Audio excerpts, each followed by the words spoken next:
15 years old ka pa lang, nakabuo ka na ng 5 million pesos.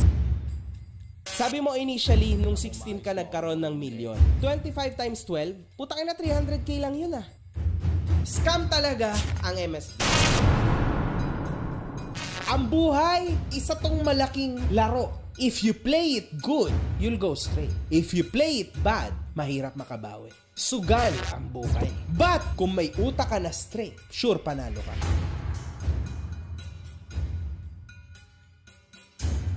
Yung ginagawa mo na panloloko sa mga tao, yan yung makakapag-trigger na gumawa sila ng kasamaan.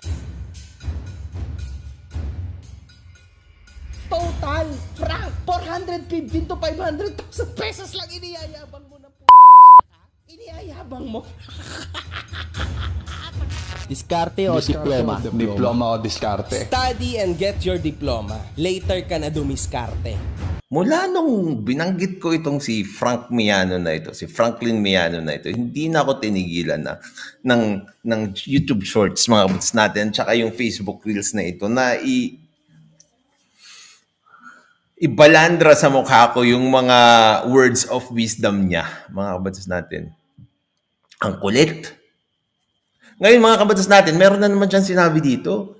Alam nyo, ito lang ha, mga kabatas natin. Ito ang pinaka-red flag. Speaking of red flag, kasi pinag-usapan natin kanina red flag eh.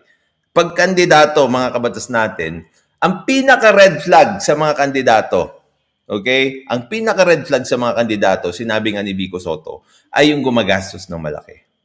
Diba? In preparation sa elections. Okay? Alam niyo ang pinaka-red flag sa isang fake guru. Mga kabatas natin. Yung mga fake gurus ngayon, yung mga millionaire, mga young millionaire, mga successful BS nila. Alam niyo kung ano yung pinaka-red flag? Ang pinaka-red flag dyan, yung nagbebenta sila ng online course. Bahay mo. Aayusin ko, lalagyan ko ng mga billiards.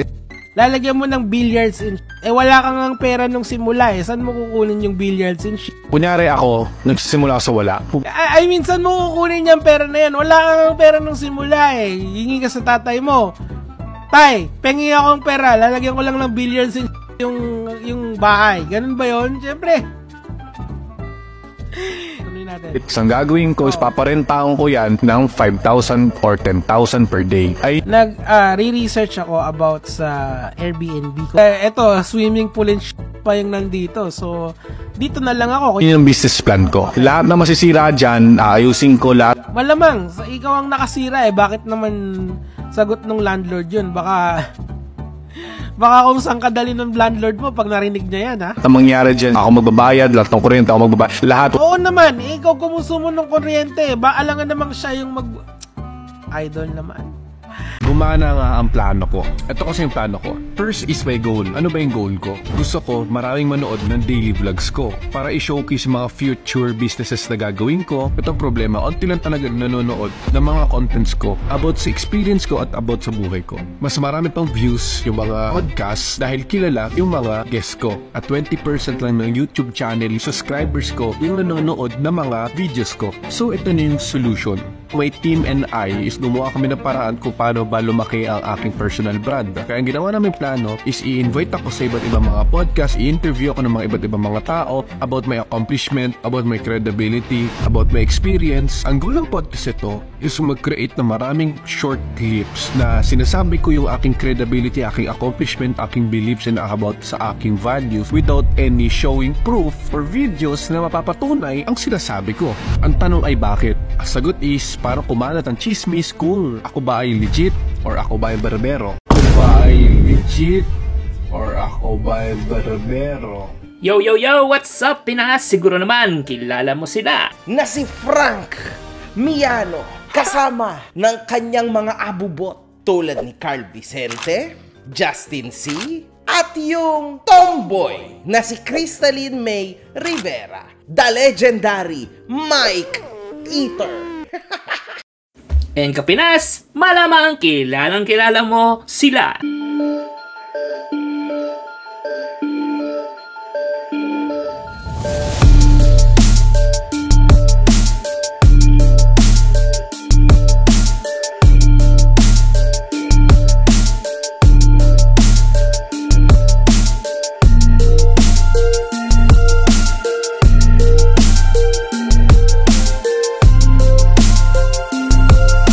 meron tayong mga school debate or political debate, at kung meron tayong mga battle rap katulad ng Flip Top at Sunugan or Pangil sa Pangil, sinong gusto makakita na mangyari to, yung face to face para matapos na lahat na si Franklin Miano pati ang kanyang mga kasamaan, yung kanyang mga backup versus MG, Makagago, Atty. Libayan, and Nico David. Or baka may gusto pa silang isama na mag face to face nitong mga to. Yes, Kapinas, gusto naming mangyari to. Gusto kong mangyari to. Personally, ako gusto kong mangyari to. Or kayo, baka gusto nyo mangyari to, diba? Para matapos na lahat, face to face, diba? Regarding dito sa issue ni Franklin Miano, pati yung kila MG, kila Atty. Libayan, and Nico David.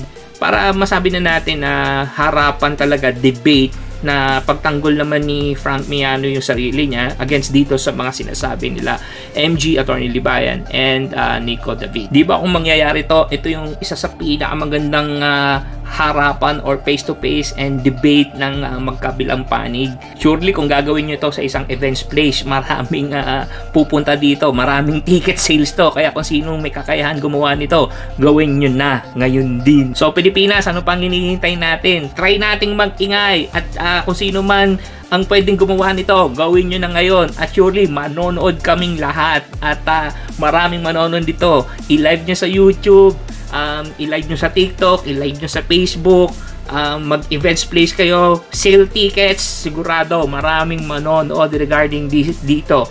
Diba? Yung mga followers ni Franklin Miano and followers nila MG, Atty. Libayan, and Nico David, or kung sino pa. So, Pilipinas, ano pang hinihintay natin? Mag-ingay tayo!